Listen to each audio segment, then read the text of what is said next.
Hello friends, आज के इस वीडियो में हम बात करने वाले हैं डेक्सोरेंस सिरप और साथ ही डेक्सोरेंस कैप्सूल के बारे में। तो इन दोनों के बारे में आपने ऑलरेडी सुना ही होगा। आपके फैमिली मेम्बर्स या रिलेटिव्स या आसपास के लोग बहुत ज़्यादा यूज़ करते हैं। अगर किसी को भी खून की कमी है तो ये जो सिरप है और ये जो कैप्सूल आप देख रहे हो यहाँ पे, तो ये दोनों बहुत ज़्यादा इफेक्टिव होते हैं खून को बनाने के लिए शरीर के अंदर, जिसकी वजह से जो कमी है वो फुलफिल हो पाए और खून की कमी जो थी वो दूर हो जाए। इसी वजह से जो ये सिरप और कैप्सूल बहुत ज़्यादा पॉपुलर है, ऑल ओवर इंडिया में इसका यूज़ किया जाता है। तो इसी वीडियो में इन दोनों के बारे में डिटेल में हम जानेंगे। तो मेरा नाम हुसैन है, स्वागत है आपका हमारे चैनल फार्मा लेक्चर्स में। वीडियो को कर लेते हैं स्टार्ट। जैसे कि यहाँ पे आप देख ही सकते हो, जो डेक्सोरेंस सिरप और जो यहाँ पे कैप्सूल आपने देखा, इसके अंदर क्या क्या प्रेजेंट है उसके बारे में जानेंगे। उससे पहले ये एक न्यूट्रिशनल सप्लीमेंट है। बॉडी के अंदर न्यूट्रिशन की जो कमी है, जो डेफिशिएंसी है, पहले उसको फुलफिल करता है, जिसकी वजह से जो अनीमिया यानी खून की कमी है उसको दूर करता है। उसके अलावा और भी फायदे हैं, तो क्या है वो अभी हम जानेंगे। तो पहले इसके अंदर के कॉम्पोजिशन देखते हैं। तो कोबैलामिन आपको देखने को मिलेगा, जिसको हम विटामिन B12 कहते हैं। फेरिक अमोनियम सिट्रेट, जिसको हम आयरन कहते हैं। इसके अलावा फॉलिक एसिड प्रेजेंट होता है, जिसको हम विटामिन B9 कहते हैं। ये तीनों जो है वो काम करता है, तीनों ही जो अनीमिया कंडीशन है उसको ट्रीट करने का काम करते हैं। तो जो ये अनीमिया है, खून की कमी है, ये किस वजह से होता है? तो एक तो इसका रीज़न होता है कि आयरन की कमी की वजह से। इसी को हम बोलते हैं आयरन डेफिशिएंसी अनीमिया, यानी बॉडी के अंदर आयरन कमी हो गई। अब आपको भी पता होगा, अगर आप मेडिकल स्टूडेंट हो, तो आयरन कितना ज़्यादा इंपॉर्टेंट है जो ब्लड है उसको फॉर्म करने के लिए। तो इसी वजह से इसके अंदर आपको आयरन देखने को मिलेगा। इसके अलावा इन दोनों का भी काम खून बनाने का ही है। तो कैसे काम करता है? तो सबसे पहले हम ये जान लेते हैं कि जो अनीमिया होता है, आयरन के अलावा और दूसरे क्या रीजंस है। तो नीचे आप पढ़ सकते हैं, क्रोनिक ब्लड लॉस हो गया, या वीकनेस हो गया यानी कमजोरी हो गया। इसके अलावा पोस्ट सर्जरी, यानी कोई भी सर्जरी जैसे हाथ पैर की होती है, उसके बाद उसमें क्या होता है, खून की बहुत ज़्यादा लॉस होता है। इसके अलावा जो हेल्थ कंडीशन है, यानी एपेटाइट आपका ठीक नहीं है, कुछ भी पचा नहीं रहा, आप सही से खा पी नहीं रहे हो, तो ये भी एक रीज़न होता है कि शरीर के अंदर खून नहीं बनता है। तो उस टाइम पे भी जो हमारे ये फॉलिक एसिड है, विटामिन B12 है और आयरन है, ये जो इस सिरप के अंदर, कैप्सूल के अंदर प्रेजेंट है, ये काम करते हैं कि ये अनीमिया इस दूसरे रीजन्स की वजह से हुआ है उसको भी ट्रीट करने का, यानी ठीक करने का। अब ये जान लेते हैं कि जैसे कि B12 है, इसका क्या क्या रोल होता है। हमें ये तो पता है कि हाँ, ये जो है RBC यानी जो हमारे खून है, ब्लड है, रेड ब्लड सेल्स, उसको फॉर्म करने का काम करता है, जिसकी वजह से जो खून की कमी है वो फुलफिल हो रही है। बट उसके अलावा क्या काम है? तो इसका और काम है हमारे ब्रेन पे। जो हमारा ब्रेन है ना, वो एकदम हेल्थी रहे और अच्छा अपना काम करें, उसमें इसका काम है। इसके अलावा जो हमारा नर्वस सिस्टम है उसको भी हेल्थी रखता है और अपना जैसा काम करता है उसको हेल्थी काम प्रोवाइड करवाता है कि अपना प्रॉपर काम कर पाए।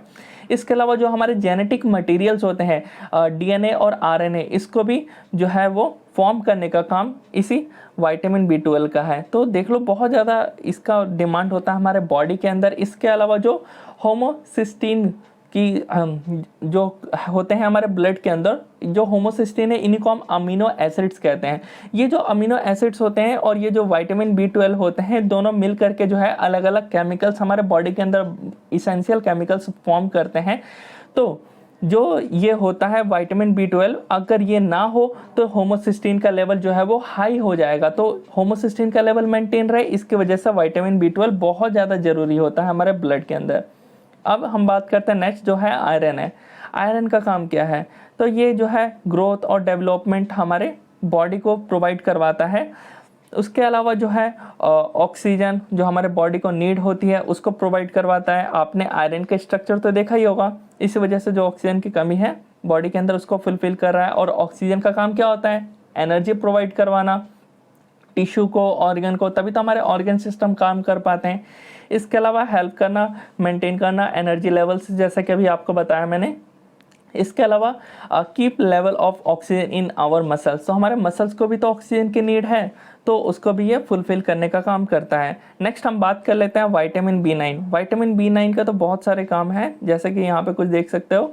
जो हमारे सेल है, ये ग्रो होने के लिए यानी बड़े होने के लिए बहुत ज़्यादा नीड होती है विटामिन B9 की। इसके अलावा जो मल्टीप्लाई होता है, 1 सेल से 2 सेल, फिर 4 सेल, 8 सेल, तो उसके लिए विटामिन B9 जरूरी है। RBCs को ये भी फॉर्म करता है और आयरन भी फॉर्म करता है। यहाँ पे मेंशन नहीं है, बट आयरन बहुत ज़्यादा इंपॉर्टेंट है। इसके अलावा जो जेनेटिक मटेरियल है डीएनए आरएनए, इसको फॉर्म करने के लिए भी फॉलिक एसिड यानी विटामिन B9 बहुत ज़्यादा ज़रूरी है। तो ये हो गया इनके फंक्शंस के बारे में, जो कंपोजिशन थे इसके अंदर।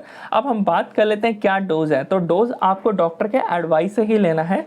वैसे एक नॉर्मल डोज मैं आपको बता देता हूँ, बिकॉज जो मेनली जो लोग होते हैं कमेंट करते हैं कि इसका क्या डोज होगा एक नॉर्मल। तो नॉर्मल जो डोज होता है वो 10 ml होता है कि एक दिन के अंदर आपको जो सिरप है वो 10 ml पीना है, और खाने के बाद, खाने से पहले नहीं तो आपका स्टमक अपसेट हो जाएगा, स्टमक पेन हो सकता है, गैस्ट्रिक एसिड बन सकता है, तो ये सब प्रॉब्लम हो सकता है। इसलिए खाने के बाद इसको 10 ml पीजिए। और जो कैप्सूल है ना वो आप सुबह शाम खा सकते हो, एक मॉर्निंग में और एक नाइट में खाने के बाद।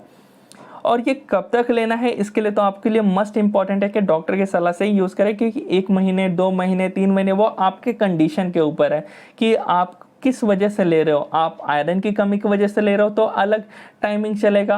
आपको जो है वो पोस्ट सर्जरी हुई है, जैसे हाथ पैर की सर्जरी हुई है, उसकी वजह से ब्लड लॉस हुआ है, अनीमिया हुआ है, तो उसके लिए अलग वो टाइम चलेगा ना कि 2 महीने 1.5 महीने। तो ये अलग अलग सिचुएशन में अलग अलग टाइमिंग इसकी चलती है कि इतने टाइम तक चलाना है। अदरवाइज ज़्यादा आप करोगे, ज़्यादा इस टाइम तक इसका यूज़ करोगे, या फिर आपने जो है 10 ml की जगह ज़्यादा पी लिया, तो आपको जो है वो कुछ साइड इफ़ेक्ट देखने को मिल सकते हैं। मैंने यहाँ पर डोज लिखा है, ये साइड इफ़ेक्ट्स हैं। तो ये जो आप देख रहे हो यहाँ पे, स्टमक पेन होना यानी स्टमक अपसेट, अलग अलग स्टमक्स की प्रॉब्लम आना, इसके अलावा कॉन्स्टिपेशन, जो आपका स्टूल है वो बहुत टाइट होगा और वॉशरूम क्लियर नहीं होगा। इसके अलावा डायरिया नोजिया वाली कंडीशन आ जाती है।